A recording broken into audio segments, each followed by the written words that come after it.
ውድ የከተማችን ወጣቶችና ሴቶች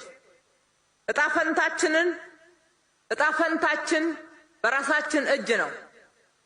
ድሆች ወይም ሀብታሞች የሚል ስያሜ የምናገኘው በተገኘው እድል ተጠቅመን በምናደርገው ጥረትና ግረት ወይም ባለማድረግ በምንመርጣቸው የህይወት ውሳኔዎች ነው። በመሆኑም ዛሬ የምንገነባው ትውልድ የችግር ሰለባ ሳይሆን በክሎትና በእውቀት የበለጸገ ሞራል ጠንካራ መልካም ስነ ምግባር የተላበሰና ችግር ፈቺ ትውልድ እንዲሆን በብርቱ እየተጋን እንገኛለን።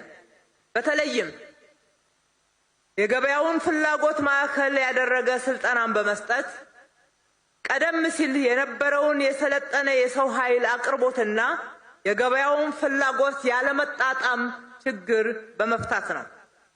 በርካታ ነዋሪዎችን በአጭር ጊዜ ስልጠና የብቃት ማረጋገጫ በማግኘት በኢኮኖሚ ውስጥ ተሳታፊነታቸውና ተጠቃሚነታቸው እንዲረጋገጥ በማድረግ ላይም እንገኛለን።